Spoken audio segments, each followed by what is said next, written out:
Então, o que é uma coisa maravilhosa, que no caso do Bob, o Winnicott traz, é esse lugar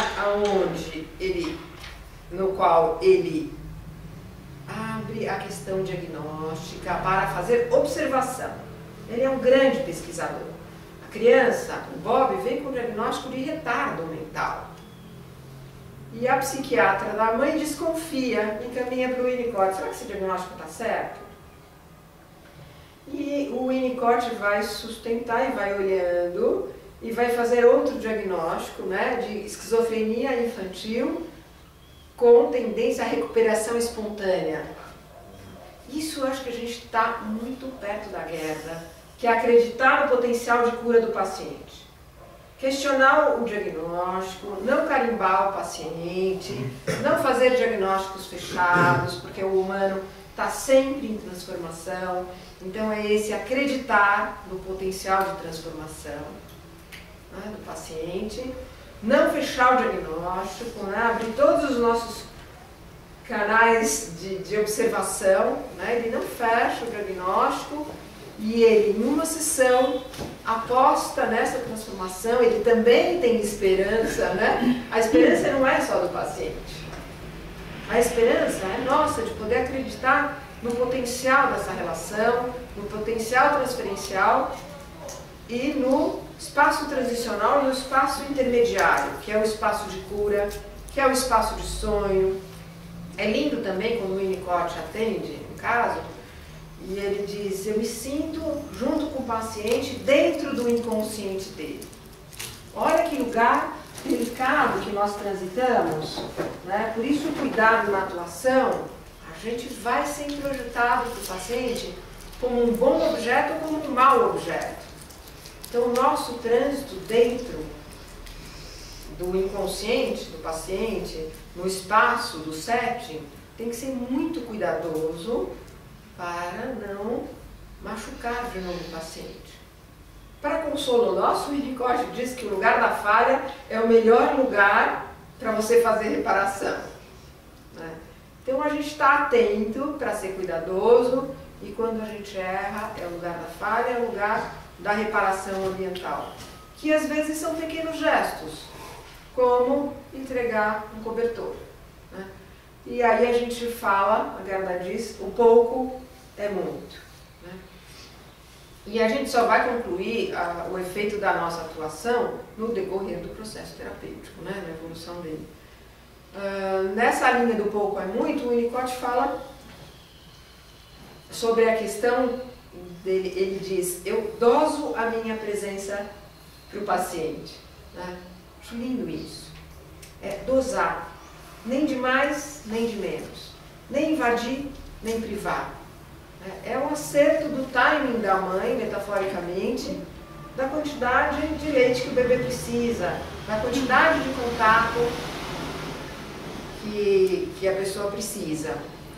Tem uns estudos com bebês que eu gosto muito, que é assim,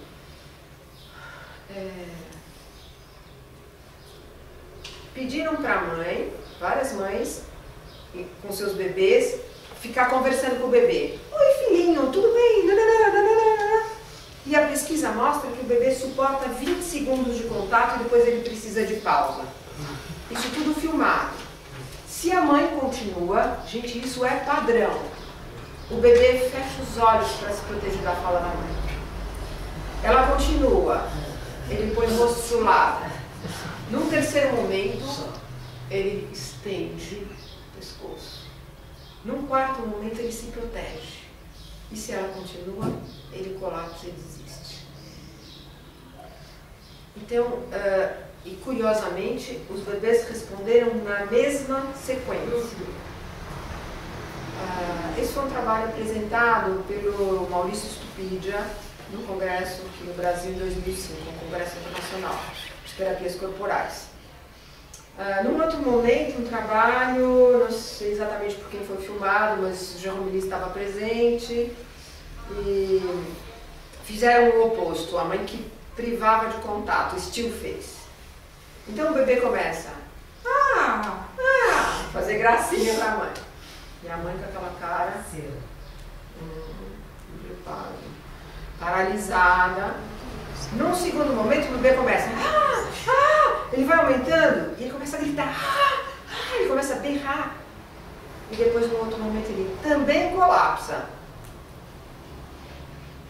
De fato, que tanto a privação quanto a invasão levam a um lugar de colapso, de desistência, que eu posso ser atendido no mundo, que eu posso confiar no mundo.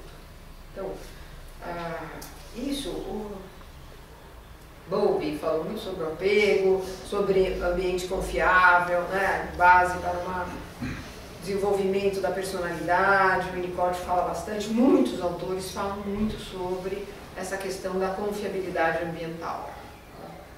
Num dos meus trabalhos sobre síndrome do pânico, a minha hipótese básica é que o grande tormento é que o ambiente interno da pessoa desestabiliza.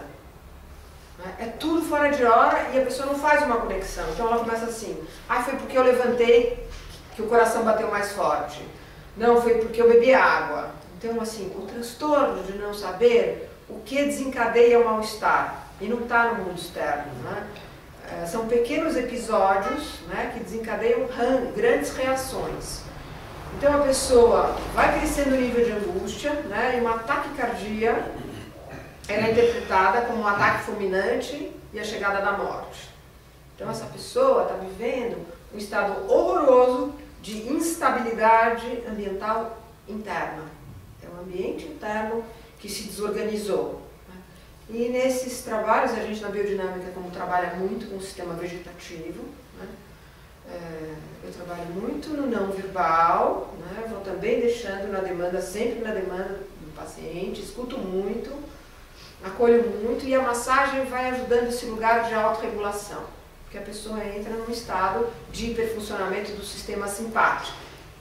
E a massagem tem esse propósito de organizar e equilibrar o sistema nervoso autônomo, levando para um lugar de autorregulação, e a partir do lugar de autorregulação tem um bem-estar corporal, onde a gente entende que é mais agradável que essa psique habite um corpo tranquilo.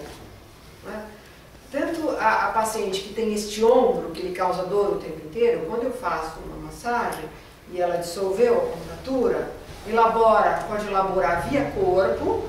Ela não precisa nem admitir de imediato o ódio dela, não sei, em outro momento talvez a gente precise trabalhar a agressividade dela, mas ela tem uma soltura, uma dissolução da couraça via corpo, e esse psiquismo habita um corpo mais agradável. Fica um corpo melhor de se morar, um corpo que não tem dor, né? Então, por que essa cisão toda, né, principalmente na nossa cultura, entre psique e soma? Né? E o Winnicott vai dizer isso, o psique não nasce habitando o soma, é no manejo materno que ele vai habitando o soma. Né? É por isso que se a cultura fosse integrada, a gente tivesse holding, uma mãe suficientemente boa, um estado mais tranquilo, a pessoa podia passar pelos estresses, estados de tensão e depois recuperar esse estado de bem-estar.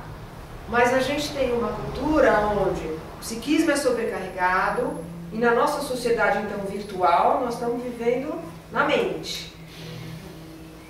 Tem um livro do David Le Breton, onde ele é um antropólogo, o livro se intitula Adeus ao Corpo. É muito doído de ler. Como a gente vai se dissociando deste corpo e a gente não tem mais contato, nem com a linguagem, nem com elementos psíquicos internos, nem com o nosso corpo, de saber o que o nosso corpo está precisando. Né? Isso é um buraco na autorregulação e um buraco na experiência do verdadeiro self, no prazer de ser quem você é.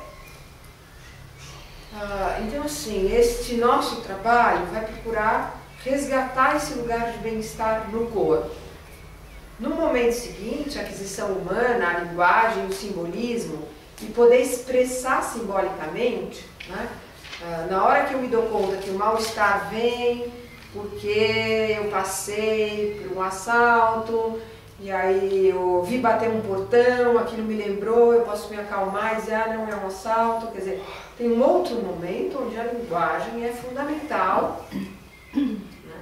E aí, na delicadeza das interpretações verbais, né, do terapeuta, elas podem ser de grande valia para o paciente, né? A gente não está descartando isso, a gente está no lugar de olhar qual é o diagnóstico do paciente e do que é que ele está precisando, né? Que o Winnicott fala, se eu faço mais do que uma interpretação por sessão, eu já estou dando aula. Se eu tenho uma grande interpretação, eu procuro dividir ela em 3 partes. Ele é cuidadoso nessa dosagem. Então, a interpretação, ela deve trazer um lugar de bem-estar e de elaboração, e não de invasão. Como é que é, Fábio? A frase? Tudo que você disser aqui, como é que é? É do Davi, inclusive. Então, mas pode citá-la aqui, como é que é? Aquela que você falou que tudo que você disser aqui será usado a seu favor. Ah, sim. Então, assim, a garantia de que vem para a terapia num lugar de acolhimento, e não é o terapeuta que vai trazer mais sofrimento, né? Nosso lugar não é de verdade, né? A verdade vos libertará. A verdade intelectual não transforma,